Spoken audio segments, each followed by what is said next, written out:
Expand your mind and enrich your world. It's time for another outstanding podcast from ICRT.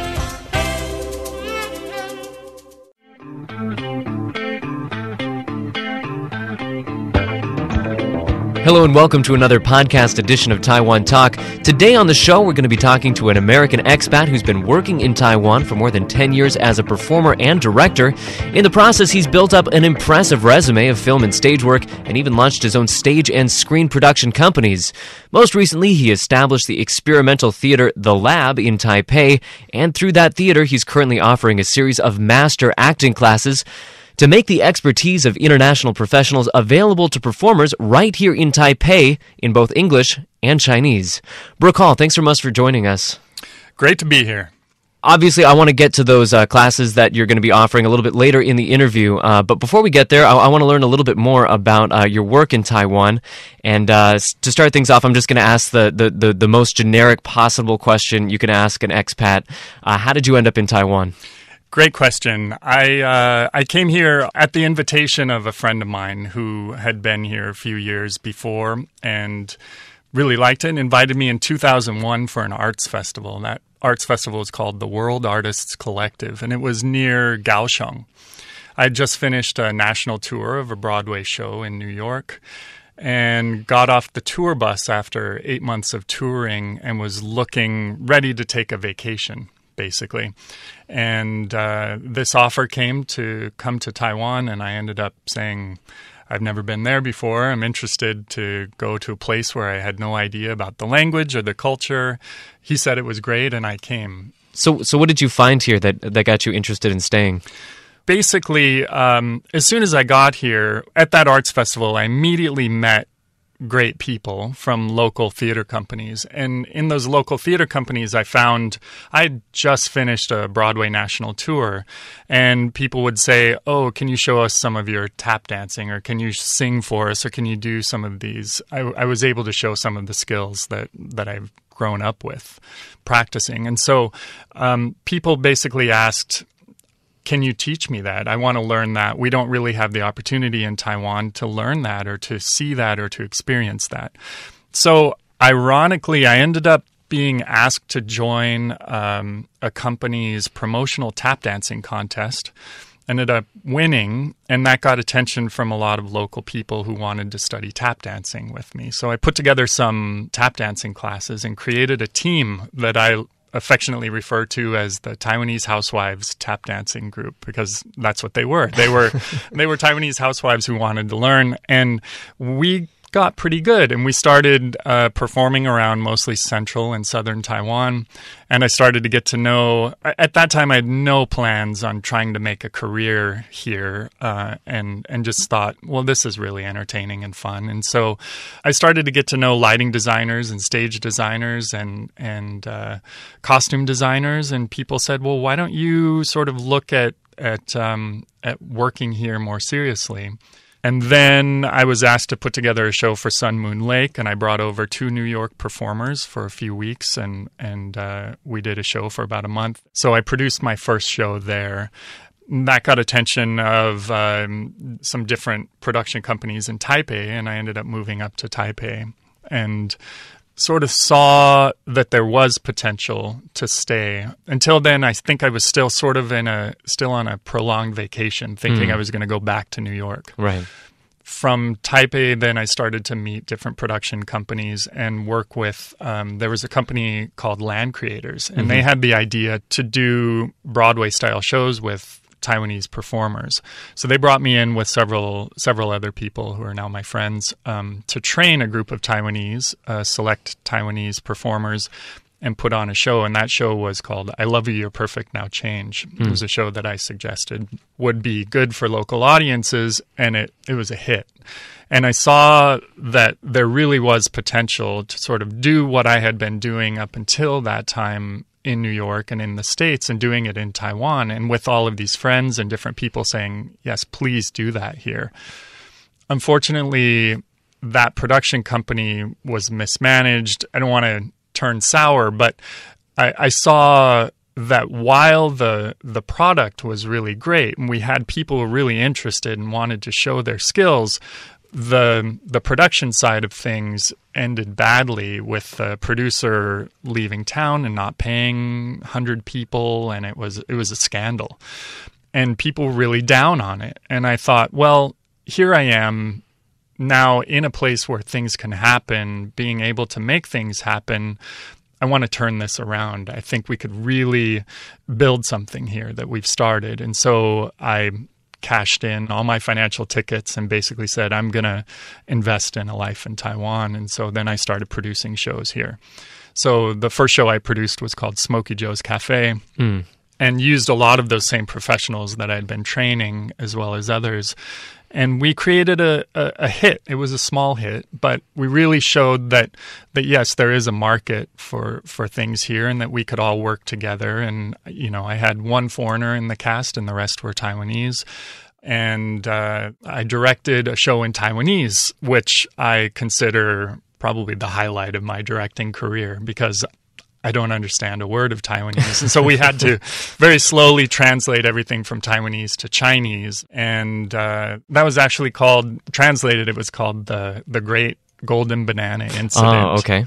How do you direct a show when you don't speak the language that it's being performed in? You know, it's a great question. They had contracted a director that dropped out due to personality conflicts about 3 weeks before the production, and somebody on the staff had seen what I had done with Smokey Joe's Cafe and said, there's this foreigner in town who could probably pull this off. And so they called me in and said, look, it's about Taiwanese history, which I was a bit fuzzy on. It was sort of in the transition from Chiang Kai-shek to Jiang Jingguo, his son, at the time when Song Meiling was, you know. And so I very quickly brushed up on my Taiwanese history.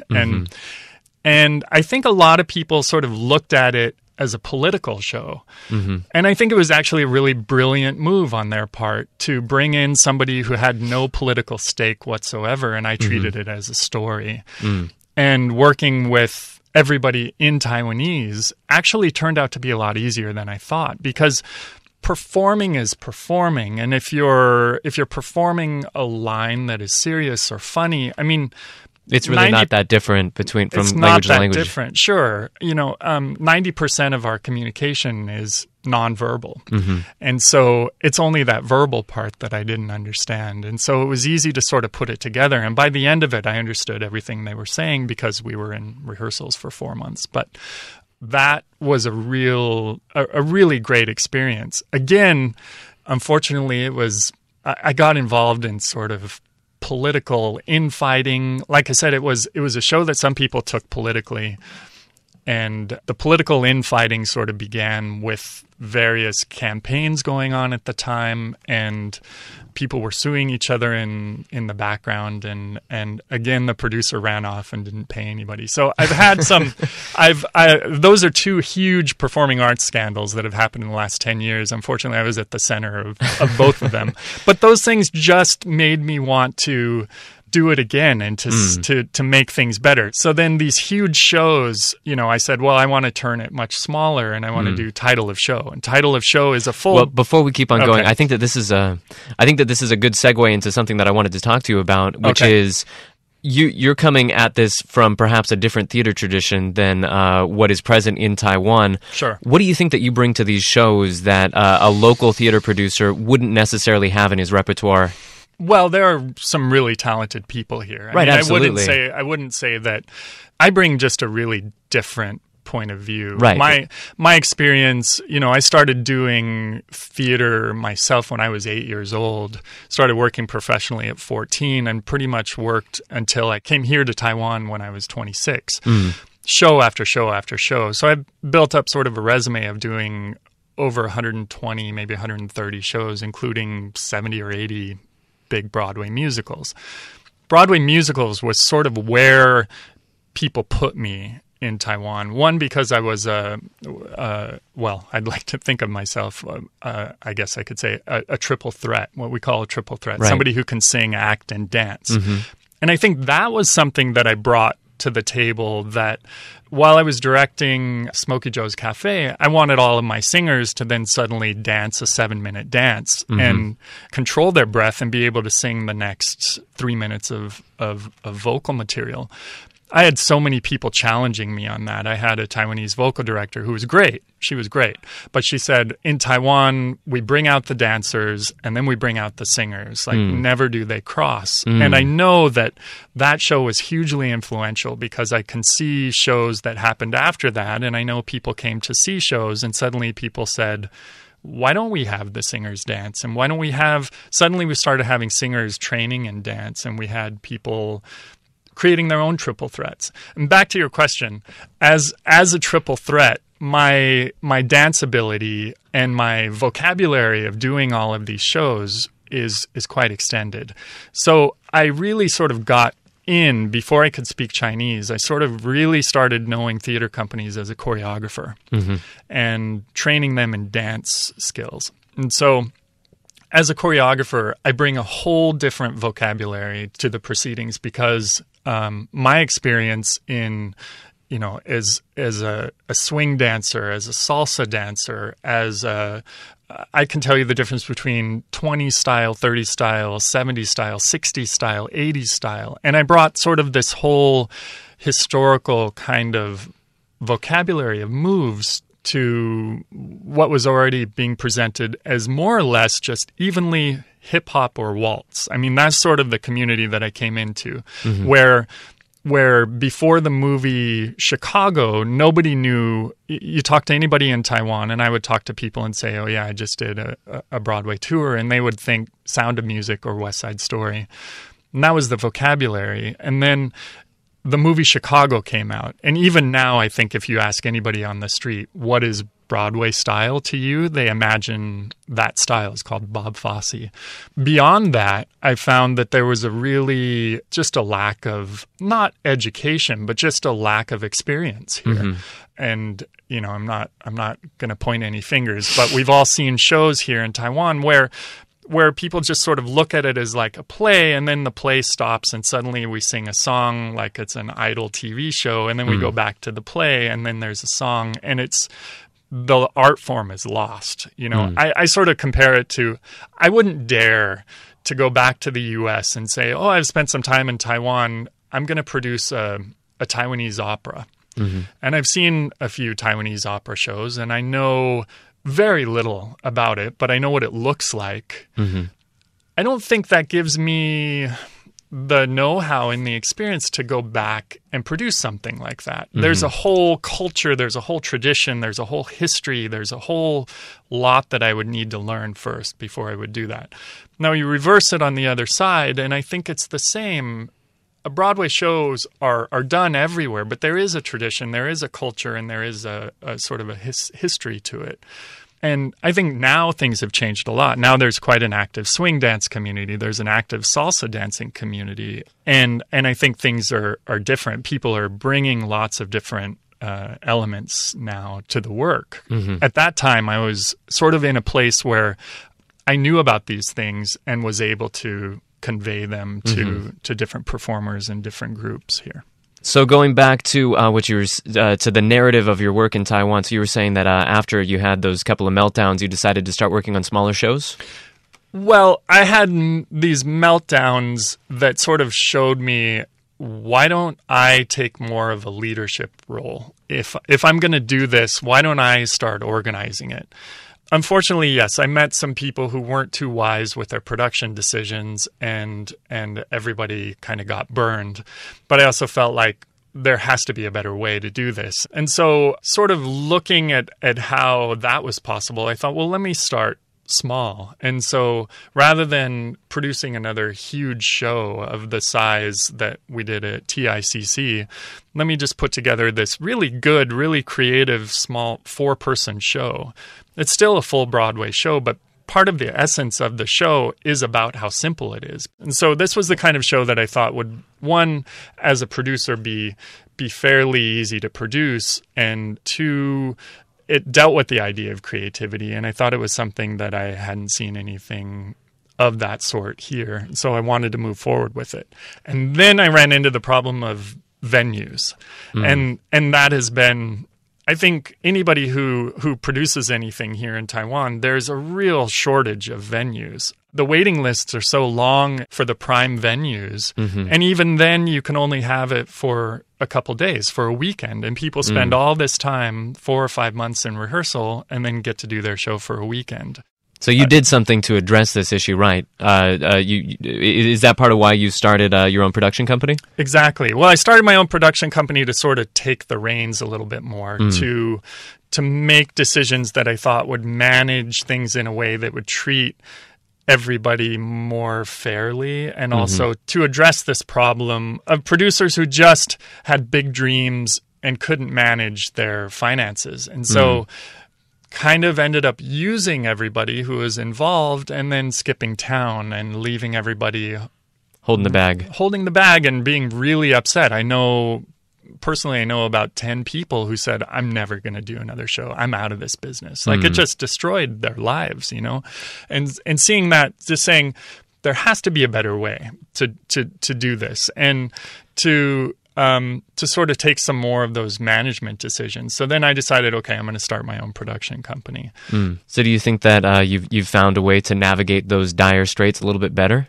I think so. I think, look, anybody is going to say, even Broadway producers, they lose money on something like 85% of the shows. It's a business that you do because you love it. It's a business that you do because you want to see the community grow. I think that there is, Taipei is such a vibrant community, and the creative culture is really growing here. And I think Taipei can really set itself apart from other places in Asia.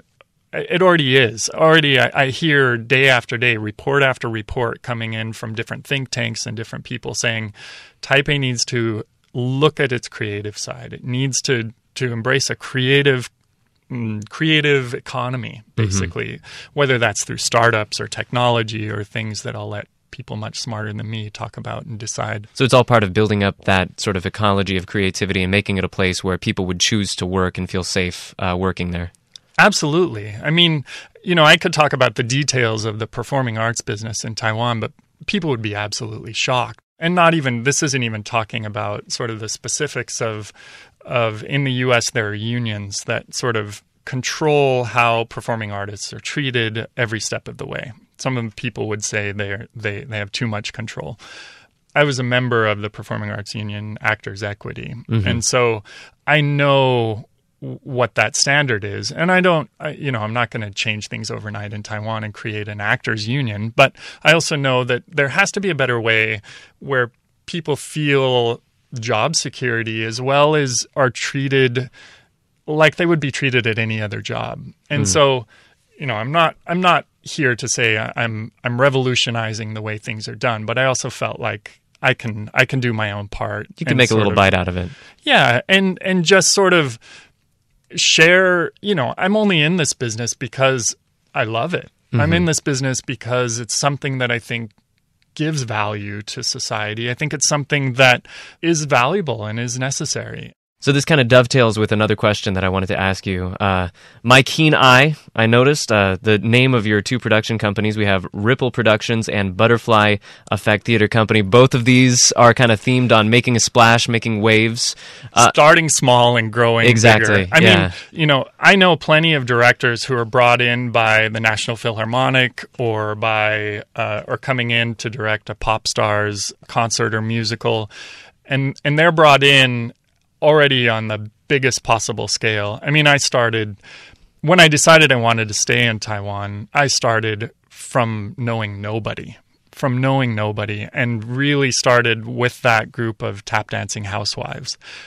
And through that, which is ridiculous, but I knew I had the skills in me. I knew that I had years of experience behind me. I just needed to have people to believe in me. And part of it was sort of getting people to believe in what I could do and showing them what I could do. And sort of that has been the story of the last 14 years, is getting people to believe in my ideas and showing them that I can execute on those ideas. So the company, Ripple Productions, Ripple is just that idea of something starting really small and creating a small change that grows and grows and grows. And I think that I don't want to overstate my importance, but I think I have seen that I have created small amounts of change in the performing arts community. So it never really occurred to me once things started moving, like, oh, I want to go back to the U.S. to do this. I thought, well, here I am in a place where I'm